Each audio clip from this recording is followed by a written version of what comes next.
सत शब्द है जो सार नाम है, इसकी कमाई हमें सतलोक में स्थाई स्थान देगी।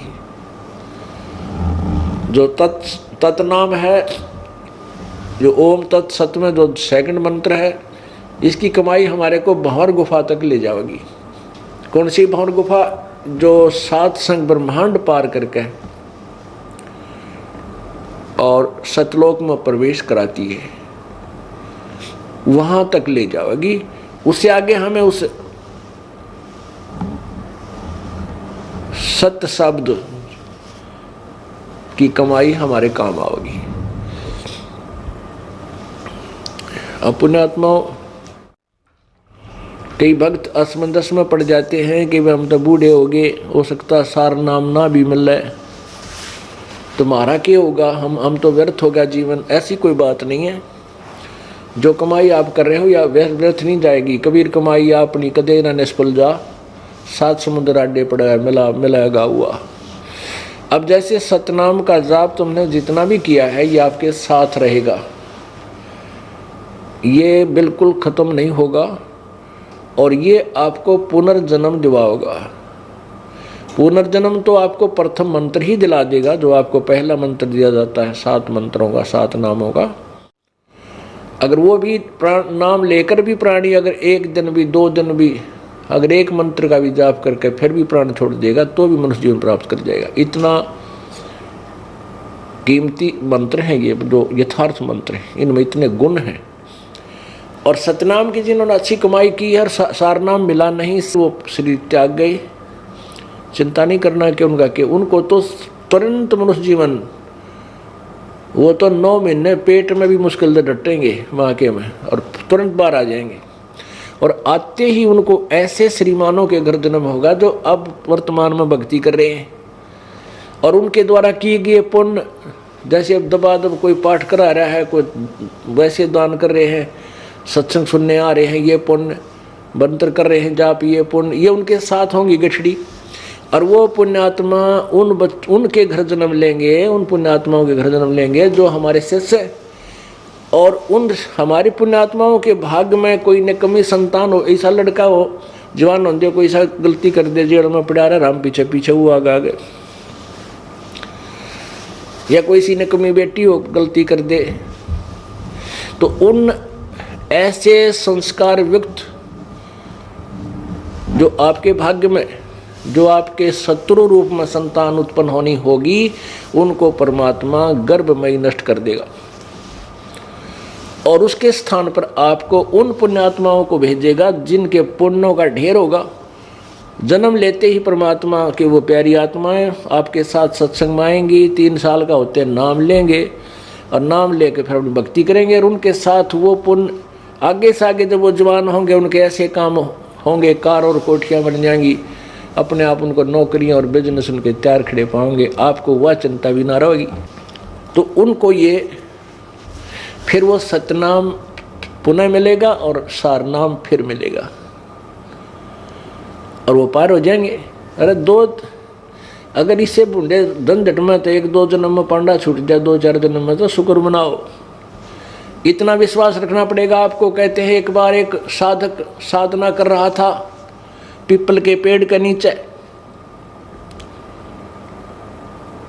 और कुछ बहनें और भाई जो है भक्त जा रहे थे, कह रहे थे एक बहुत पहुंचे हुए संत है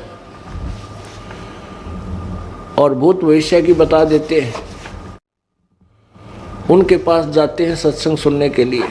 तो उस साधक ने कहा कि भाइयों एक कृपा करियो, बहन भाइयों मेरी, उस महाराज जी से मेरे बारे में ये पूछ के आना कि मेरी मुक्ति कितने जन्म के कितने जन्म में पाछा हो जाएगी, कितने जन्म लगेंगे मेरी मुक्ति को। तो उन्होंने जाकर बताया, तो महात्मा जी ने कहा कि उस साधक को मोक्ष प्राप्ति के लिए इतने जन्म लेने पड़ेंगे जितने पीपल का पाते, जिस वृक्ष के नीचे वो साधना कर रहा है उसी के पत्ते जितने हैं, इतने जन्म लेने पड़ेंगे उसको, जब उसका मोक्ष होगा। अब उन बहनों और भाइयों ने रास्ता त्याग दिया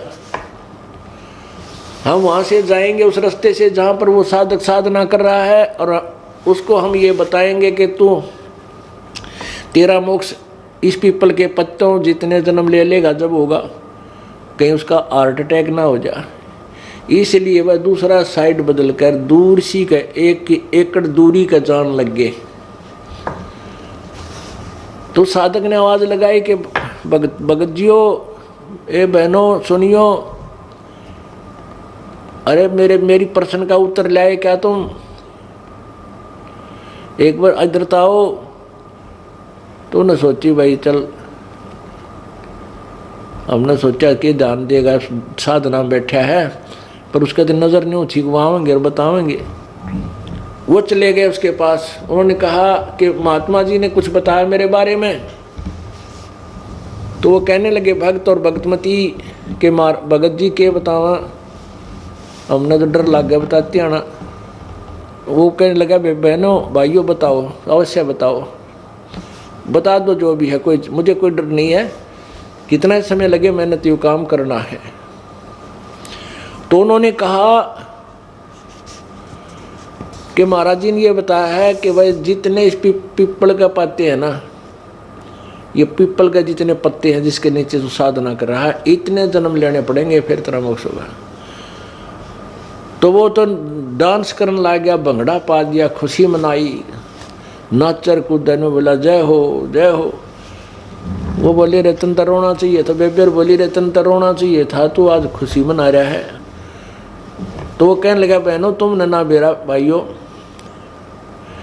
अरे इस झंझट का अंत तो आवेगा, कम से कम इतने पाछा आ जाएगा। अब इसका न्यो तो हो गया कि इसका एंड होगा, इतने दिन ना बेरा समझ इसका एंड भी होगा कि ना होगा, मैं तो उडले ढों था। तो पुण्यात्माओं, उसने जब इतना सब्र कर लिया तो तुमने भी इतना भी करना पड़ेगा। इस जन्म में ना अगले में, अगले में ना अगले में पार हो जाओगे। अगर सच्ची लगन से अंतिम श्वास तक केवल एक ही साधना और इसी परमेश्वर में और इस दास में श्रद्धा रही, यदि बाद में तुम कई ऐसे अनाड़ी और कर्महीन इंसान होते हैं, घर में थोड़ा सा सुख हो जाता है, गुरु जी को त्याग देते हैं, कहते भक्ति यही कर लेंगे, हम क्या फर्क पड़ा है। नहीं, परमात्मा कहते हैं कि मम संत मुझे जान मेरा ही स्वरूपम, मेरे संत को मेरा ही स्वरूप जानो। और उसके प्रति जो तुम्हारी प्रतिक्रिया है, अगर उससे तुम्हारा विक्षेप है तो मेरे से हो गया वो।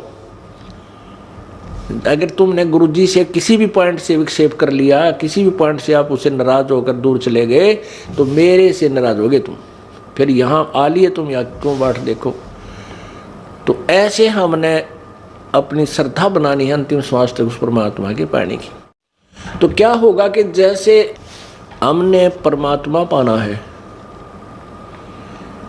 और परमात्मा समझो जैसे हमने एक हैंडपंप लगाना है, हैंडपंप, और हैंडपंप का उद्देश्य क्या लगाने का, जल प्राप्त करना है। जल समझो गॉड है, भगवान है, और जो हम हैंडपंप लगाने के लिए प्रतिक्रिया शुरू करेंगे वो हमारा साधना है। श्वास, उस श्वास में जो सतनाम का जाप होता है, एक श्वास अंदर जावे, उस श्वास जो बाहर आवे, श्वास उस श्वास के सेवन समझो बोकी। नलका लाते समय जो प्रयत्न होता है, बोकी मारा करें नीचे जमीन में, और उसकी मिट्टी काट के बाहर डाल दे, फिर मंड जाए, तो उसको, और साथ के साथ एक पाइप लोअर करते हैं, लोअरिंग करते रहते हैं, पाइप को नीचे साथ ले जाते हैं। तो ये प्रयत्न तो समझो सतनाम के मंत्र आप बोकी मारन लाग रहे हो, सतनाम का जाप जो दूसरे मंत्र का है, और ये बोकी आपने लगाते रहना है जब तक जल प्राप्त ना हो ले, जल के आखिरी, जल में इस पाइप का आखिरी छोर ना पहुंच जाए। ये मान लीजिए हैंडपंप लगाना प्रारंभ कर दिया और चल रहे हो, मालिक पूछता है कि भाई हैंडपंप लाने वालों कि मैं बड़ी बात लागी बात लवाए, तो मिस्त्री कहता कि नहीं अभी ठीक ठिकाना नहीं आया है, और वो मालिक कहता है बांध दो मशीन, लगा दो मशीन, ऊपर वाले क्यों देर कर रहे हो, तो वो नहीं लगाएगा। मिस्त्री हैंडपंप लगाने वाला जो मैकेनिक है, वो परिचित है कि जब तक जल तक एंड नहीं पहुंच लेगा पाइप का, और तब तक इसे ऊपर वाले जो सिस्टम का पंप का लगाने का कोई यूज़ नहीं। जो हाथ से चलाते हैं ना, ऊपर एक नारी होती है, उसको मशीन बोलते हैं, यंत्र। चाहे वो जो लगवाने वाला मालिक है वो कहता रहे कि भाई तुमने देर कर दी, लगा दो ने मशीन ऊपर वाली, तो वो नहीं लगाएगा। वो तभी लगाएगा जब उसको पक्का हो जाएगा कि अब जल प्राप्त होगा। अब मान लीजिए वो हैंडपंप की प्रोसीजर में बोकी लगाने में रात होगी, तो वो छोड़ देंगे वहीं पर, उसको सवेरे फिर वहीं से प्रारंभ कर देंगे। तो जितना प्रयत्न किया वो व्यर्थ नहीं गया उनका। अब समझ लीजिए आपने सतनाम, आपको सतनाम प्राप्त हो गया और सार नाम मिला नहीं, आपकी मृत्यु होगी, तो वो तो एक रात होगी, क्योंकि आप जिस उद्देश्य पर लगे हुए थे वो सवेरे याद रहेगा। अंतिम श्वास तक जिसका हम स्मरण जाप करते रहेंगे, पुनर्जन्म होगा, और वो अवश्य वो प्रोसीजर, वो क्रिया वहीं से प्रारंभ, वहीं से फिर भक्ति योग प्रारंभ हो जाएगा आपका, और फिर आपको सार नाम मिलेगा। तो अगले दिन जब उसने, यानी नेक्स्ट जीवन में भी आपका वो पानी तक पहुंच गई वो पाइप, तो ऊपर मशीन लगाई जाती है, और वो मशीन लगा कर के फिर ऐसे हाथ से चलाते हैं, फिर जल प्राप्त हो जाता है, वो जल निकलना आरंभ हो जाता है। तो ये है जल प्राप्त करने का प्रोसीजर, विधि।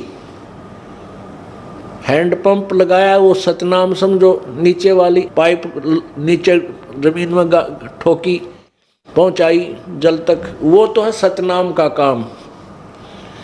और जो सारनाम, यानी सारनाम का काम क्या है कि वो परमात्मा प्राप्त करावेगा। वो मशीन समझ लो हैंडपंप की, वो मंत्र है, वो यंत्र है ऊपर का हैंडपंप का। तो यदि आपको ये सतनाम के जाप करते रहे और बीच में अरुचि होगी गुरुदेव में, भगवान में, आप कहीं और चले गए, छोड़ दिया, त्याग दिया, तो फिर आपका काम सारा व्यर्थ हो गया। आपको फिर आगे ये प्रोसीजर ना जाने कौन से युग में मिलेगा, इस युग में नहीं मिलेगा, इस अगले जन्म में नहीं मिलेगा, जन्म मनुष्य का अवश्य हो जाएगा यदि गुरुद्रोही नहीं हुए। गुरुद्रोही हो गए, गुरुद्रोही का अर्थ होता है गुरु को त्याग देना ही गुरुद्रोही होता है। तो उस स्थिति में आपको आगे मनुष्य जन्म भी नहीं मिलेगा काफ़ी वर्षों तक, और आपका जितना ये साधना है इसको फूंक देगा परमात्मा, समाप्त कर देगा। तो गुरुद्रोही नहीं होना है, यह सबसे बड़ा पॉइंट